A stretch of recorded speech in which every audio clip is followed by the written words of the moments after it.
the entire time I am putting my headspace into theirs. It's just different. It's everywhere, but in the privileged spaces. And I thought about that. Hey y'all, my name is Ashley. I am a blogger, med student, travel enthusiast, and emerging global health expert. I wanted to share my experience in Uganda for the longest time, and I'm just now getting to a space where I'm able to go back and reminisce and get all of the footage together into something that I can share with the world. I am so excited about it. Stay tuned, come along for the ride.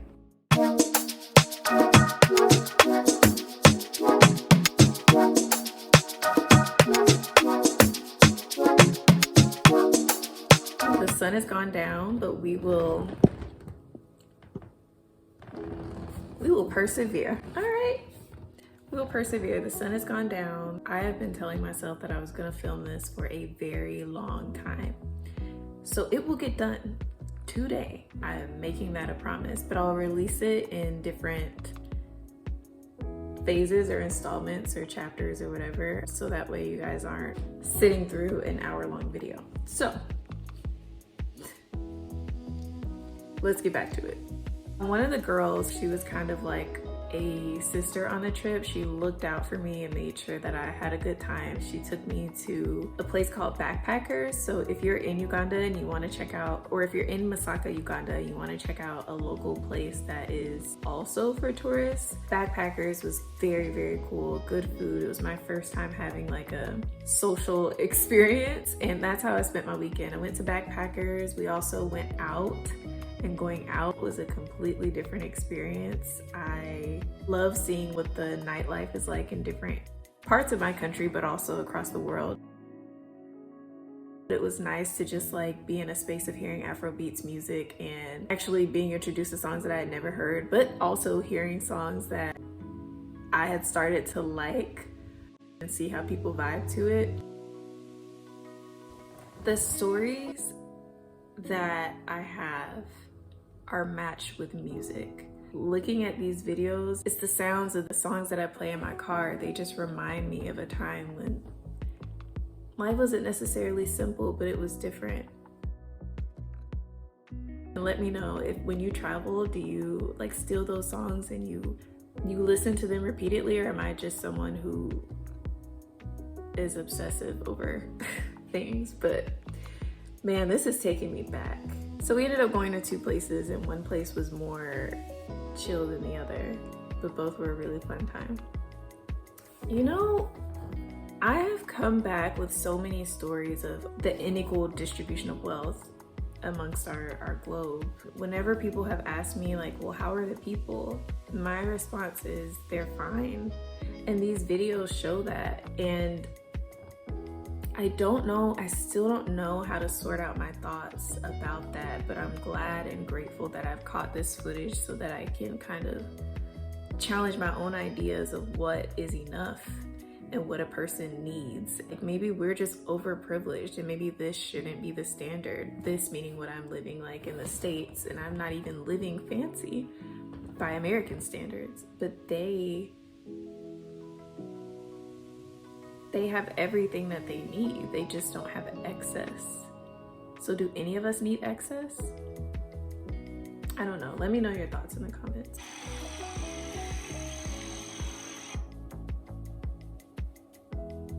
It's hard to believe that this was my life. I had a whole life out there for a month. And I know it sounds like just a speck in time, because it is, but it's a speck in time that will remain with me forever. And I'm taking time to do this because I've traveled other places before, but this is the most meaningful experience I've had in my life to date. I'm happy to share it with people, but it's also for people who want to be inspired to travel themselves or take themselves to a place that they might never see. I guess whoever's ears and eyes that these videos land on, I hope that it touches you in some way. I hope that my naivety, privilege, and perspective are not off-putting, but if they are, know that they're just authentic to me and my experience from what those 4 weeks meant to me. But this is wild. It's taking me back, and it's only been like 3 months since I've been back, almost to the date. And let's just keep going. We ended up going to church the next morning, and when I say that this was the most spontaneous and impactful few hours of my life, because we got in super late and they were like, oh yeah, you go to church in the morning? I'm like, okay. Like, I'm someone who I haven't been to church in the pandemic, but I've been like fervently watching sermons online and wasn't anticipating that invite, but who am I to say no? Like, that's like a local experience. So I went to the service, and I have thoughts about what God said to me there, and I put that best in a blog post. And after the church service, I was taken into a back room and I was fed what's called a samosa and some tea and a book. I signed a book like this also in Brazil, and if I ever go back and I can see that I signed it, that'd be a really cool moment. But anyway, okay, I have to talk about it. So the church, I have so many complex thoughts. We were sitting in lawn chairs, and this was not the church is under construction, we'll be back to our regularly scheduled programming. This was the norm. We were in lawn chairs, unfinished ground, unfinished ceiling, unfinished surroundings. And it's not like it was a small space, it's a big space, but it's not like what I have back home. And the entire time, I am trying so hard to convey this through the screen. The entire time, I am putting my headspace into theirs. It's just different, and I feel like guilty almost for like pitying the wealth gap, because these people don't need my pity. These people, meaning like people who are living in conditions like this, not just exclusive to the individuals that I met or that are in this region or even on this continent. It's everywhere, but in the privileged spaces. And I thought about that. So there's one service that's in the native language, which is Luganda for this specific region. There are multiple languages in the country. And then there's one service for English. So that's another privilege, just being able, if I didn't speak English, I would not have ever been able to receive the message. Or even if I were from a different region of the country and I didn't understand English or Luganda, ain't no service. So just when I say coming face to face with my privilege throughout this entire time, like that's what I mean. And I sincerely hope that I'm doing it justice to convey that in these videos. But that's what happened that day. And then the next day we went to the pool. The girl that was from work, she ended up being the best photographer, and I'll probably insert some photos here so you can see them. Just looking back on this footage is eye-opening all over again, and I hope it is for you too. Though I do feel, as a disclaimer, you have to recognize that you're only gonna understand so much because it's through a screen and not in real life. Like, I felt like a Kardashian. Like, if a Kardashian came to my space and they looked around and they saw how I was living, they'd be like, you live in conditions that are very different than mine. That's how I felt. And I basically, that's why I felt like I was in a palace, because I lived in a space that was really nice on the top floor, and there was a guard outside with a gun every day just protecting the place. And this is what I meant about the building. I'm looking at it.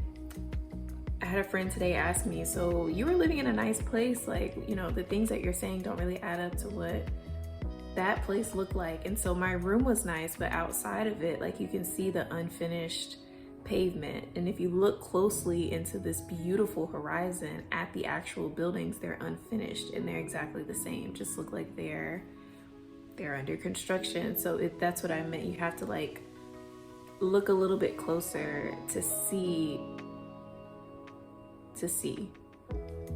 the wealth gap is so apparent if you just pay attention to the details.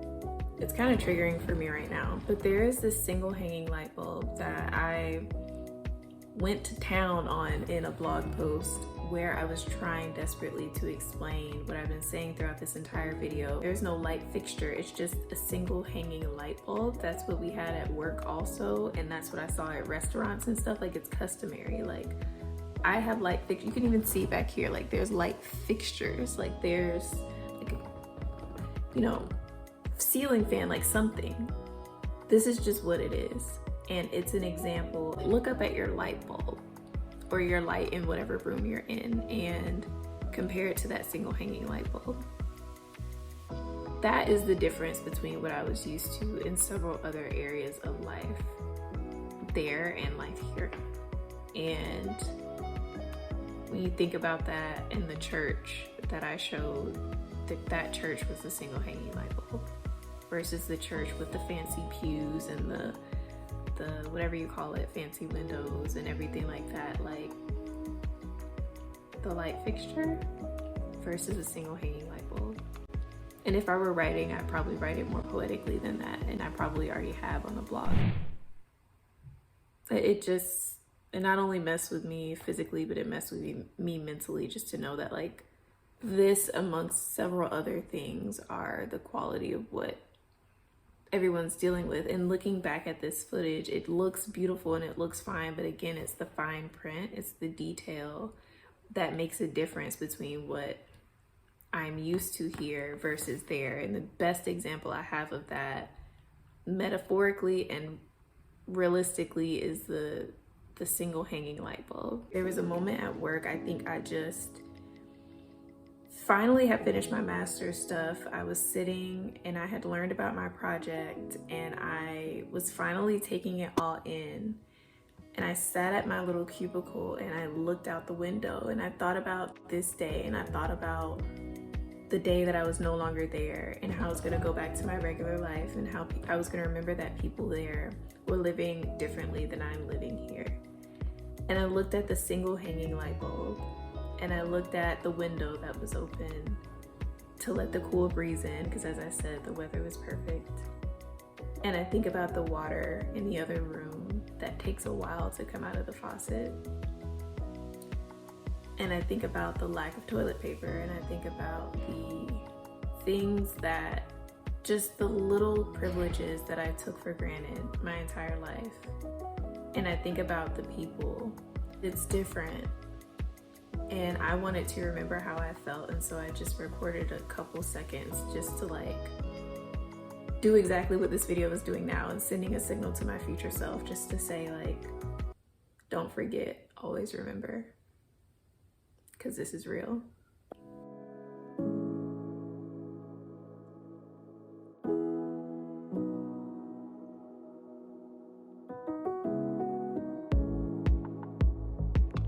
There are so many moments that I wish that I vlogged during those first 2 weeks, because I have zero footage. I'm realizing now that I did end up vlogging towards the end of that second week, so I have zero footage. For the rest of these vlogs, I'm not going to be talking as intermittently. I was gonna say as much. I'm gonna be giving my feedback, but I won't be talking as intermittently. Definitely just got talked to you about a meeting that I missed yesterday that I didn't know was happening, didn't know existed. But it's all good. It's all good.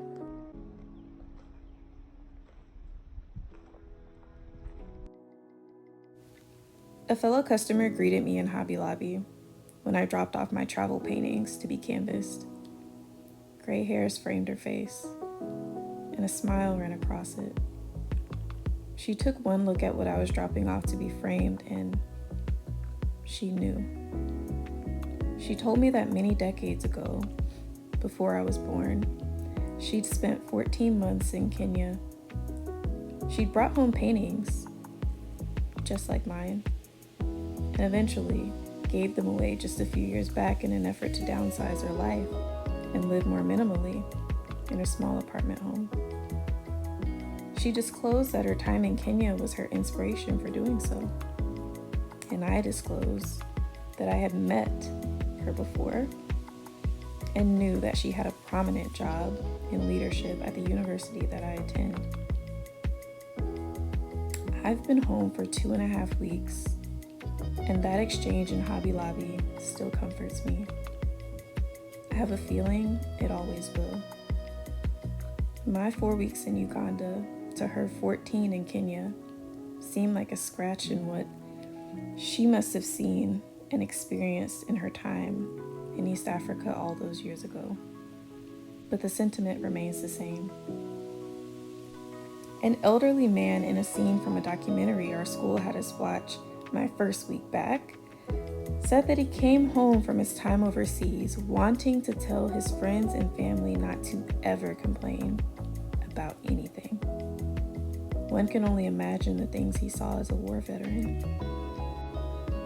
His experience is not mine by any means, but our perspectives, they swim in synchronicity. I'll leave this building soon, and beyond my control, the lights will remain on. I'll go home, and I won't have to take a cold shower. Both the internet and the electricity will work just fine, and neither will require an undetermined wait time and restart due to an outage. I'll journal with my overhead nightlight with a light fixture and won't have to stop midway to finish the entry with a flashlight. I'll close my eyes and reflect on my life and all that I look forward to on this continued journey of enlightenment and all the chapters that led to this one. My broken heart will mend, my perspective will continue to expand, and I'll continue to be fascinated with each person I meet, remembering that what I see, and even what they tell me, is only just the tip of the iceberg.